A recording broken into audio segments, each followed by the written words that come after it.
शूरबंगला येथील व्यापारी सर्व या MSCB कार्यालयावर धडकलेलो आहोत। याआधी आम्ही भरपूर वेळेस निवेदन दिले होते। वैजापूर येथे मुख्य ऑफिस आसन आणि इथे पण भरपूर वेळेस आम्ही निवेदन दिले। आमची समस्या अनेक वर्षापासून एकच समस्या आहे। आम्ही खेडेपाड्यातील सर्व व्यापारी 20-25 किलोमीटरवरून शूरबंगला येथे व्यापारासाठी उदरनिर्वाह करण्यासाठी व्यवसाय मांडून बसलेलो आहोत। आणि सर्वात मोठी समस्या आम्हाला व्यापार करताना जी येते ती अत्यंत लाईटची समस्या आहे। शूरबंगला येथे सर्व व्यापारी नियमित वीज बिल भरणा करतात। 100% वसुली आहे शूरबंगल्यावर। आणि कायमच शूरबंगला येथे लाईट 24 तास लाईट नाही राहत, 2-2 दिवस लाईट नाही राहत। कोणी काळजी घेत नाही, फोन घेत नाही, फोन केल्यानंतर रिप्लाय देत नाही। अत्यंत उमरटपणाची भाषा इथं वापरली जाते। एकदम जाड कातडीचे अधिकारी इथं बसलेले आहेत। कित्येक अधिकारी आले आणि गेले। आम्ही प्रत्येकाला वैयक्तिक कोणाला नाव घेऊन बोलणार नाही, पण सगळेच अधिकारी सारखे। आम्ही आतापर्यंत इतके मोठे अर्ज दिलेले की आम्हाला अर्ज आता देताना सुद्धा लाज वाटते। त्यामुळे आम्ही आता सर्व आज यांना एक विनंती करून सांगणार आहे, आमची समस्या जर नीट झाली नाही तर यानंतर पुढील काळात आम्ही या बसलेल्या खुर्चीवर बसलेल्या अधिकाऱ्यांच्या तोंडाला काळं फासू आणि कार्यालयाला आणि वैजापूरच्या MSCBच्या मुख्य कार्यालयाला सुद्धा आम्ही टाळे लावू। आमच्यावर गुन्हा दाखल झाला तरी चालेल। सामान्यांनी न्याय मागायचा का नाही? सामान्यांना न्याय कधी मिळणार हे उत्तर आम्हाला प्रशासनाकडून पाहिजे। किती वेळेस आम्ही बोलायचं, गावठाण फिटरचा प्रश्न असेल, त्यानंतर व्होल्टेजचा प्रश्न असेल, आणि आम्ही जर आमच्याकडून वसुली ही लाईट मीटर कमर्शियल स्वरूपात बसवलेले आहेत। आणि लाईटचं जर विचारायला गेलं ते म्हणते तुमचं शेतकरी शेतीची वीज आहे, मग आमच्याकडून वीज बिल वसुली ही व्यापाऱ्याप्रमाणे केली जाते। मीटरचं भाडं व्यापाऱ्याप्रमाणे केलं जातं आणि लोड सेटिंग पण आमच्यावर लादली जाते। हे अत्यंत अन्यायदायक आहे। याच्यावर आम्हाला लवकरात लवकर न्याय मिळावा अशी आम्ही सर्वांच्या वतीने या व्यापारी मित्र मंडळाच्या वतीने विनंती करतो।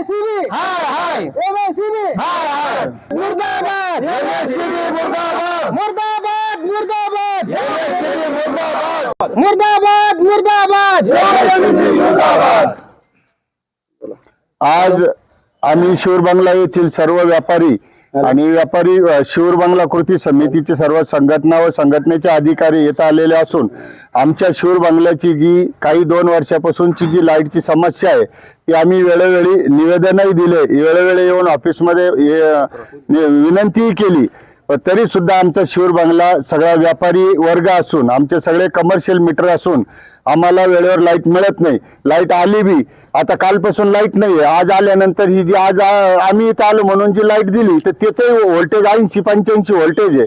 आम्हाला व्होल्टेजही पूर्ण मिळत नाही, 24-24 तास लाईटही मिळत नाही आणि आमच्याकडून बिलही सुद्धा वेळेवर वसूल केल्या जातात। जर 4-8 दिवस मागे पुढे झालं तर म्हणतात तुमची लाईट कट करू। आणि याचा पाठपुरावा करून सुद्धा आम्हाला जर लाईटच मिळत नसेल तर मग आमच्याकडून हे लाईट बिल वसुली सुद्धा करण्यात येऊ नये। आणि आम्ही लोड शेडिंग का म्हणलं तर ते म्हणतात की तुमची गावची शेतीची लाईट आहे, मग शेतीची लाईट जर असेल तर मग आम्हाला कमर्शियल मीटर का देता? आम्हाला तुम्ही रेसिडेन्शियल मीटर द्या किंवा आम्हाला शेतीचे मीटर आणून आमच्या इथं बसवा, म्हणजे त्याप्रमाणे मग आम्ही बिल भरायचं की नाही भरायचे आम्ही ठरवू। नमस्कार, मी केशव जानोसे। बंगला येथे माझं वेल्डिंग वर्कशॉप आहे। 8 ते 9 वर्षापूर्वी परेशान आहे। लाईट एकदम डिम असते। मला कमीत कमी 200+ व्होल्टेज पाहिजे, त्यानंतर माझा व्यवसाय चांगला चालू शकतो। आणि बंगल्यावर कमीत कमी 7-8 वर्कशॉप आहे, त्यांची पण हीच परिस्थिती आहे। नुकसान भरपूर होतं, काय दिवस बसलेला असतो, कामच होत नाही, गिऱ्हाईक वापस जातं। वारंवार जो व्यापारी वर्गाला लाईटच्या बाबतीत जो त्रास होतोय तो खूप महत्वाचा आहे। 2-4 दिवसाचा विषय नाही हा वर्षानुवर्ष बऱ्याच वर्षाचा लाईन व्होल्टेज नाही। 11 KV शूरबंगला ही लाईन या सबस्टेशन मधून निघते। ही लाईन शेती प्लस कमर्शियल अशी लाईन आहे। तर सध्या शेतीचा लोड वाढलेला आहे, त्याच्यामुळे व्होल्टेजचा जो विषय आहे तो सध्या भेडसावत आहे। आणि आपल्याकडे लोणी येथे एक प्रकल्प आहे, त्या लोणीचा प्रकल्प सुद्धा बंद पडलेला आहे। 1-2-3 दिवसांनी तो पण चालू होणार आहे। आणि आपला हा जो इथला सुदामवाडीचा प्रकल्प आहे याला पण त्यांनी 31 तारीख डेडलाईन दिली होती की हे पण 2 जे फीडर चालू होणार आहे कशासाठी की आपल्याला व्होल्टेजचा जो काही म्हणजे ड्रॉबॅक आपला येतोय तो सगळा आपला ड्रॉबॅक भरून निघावा, सगळी फुलफिलमेंट व्हावी म्हणून। तर मग इथलं जर आपलं सोलर चालू झालं तर मग आपला म्हणजे पूर्ण 100% विषय सॉल्व्ह होतो। राहिला विषय आता सध्या चालू करण्याचा, तर सध्या आपण लाईन चालू करतोय. फक्त पुढचा जो शेतीचा भाग आहे तर तो पूर्णतः बंद करून दिवसा जी काही कमर्शियल व्यावसायिक लोक आहे त्यांना आपण व्यवस्थितपणे व्होल्टेज चांगला देण्याचा प्रयत्न करू आणि म्हणजे दिवसा पूर्णपणे चांगली लाईट देण्याचा निश्चित प्रयत्न करू. गावठाणचं काम याच्यामुळे प्रलंबित आहे की त्यांनी काम चालू केलं होतं, पण मध्ये ROW आल्यामुळे त्यांना काही ते काम करता आलं नाही. आता इथून पुढे त्यांनी पण सांगितलं होतं की 31 तारखेपर्यंत आम्ही काम करून देतो म्हणून, पण अजूनही तिथपर्यंत त्यांची गाडी रुळावर नाही आलेली आहे. कार्यकाळ किती निघून दिलेला आहे त्यांना की या कार्यकाळापर्यंत मार्च पर्यंत त्यांचा कार्यकाल आहे. मार्च 70% काम झालेलं आहे. नाही कशाचं काय? नाही, आपल्या 3 लाईन आहेत ना. 1 महिन्यामध्ये आपण शूर बंगल्याचं तरी त्याचं पूर्णपणे म्हणजे गावठाण चालू करायचा प्रयत्न करू, निश्चित करू.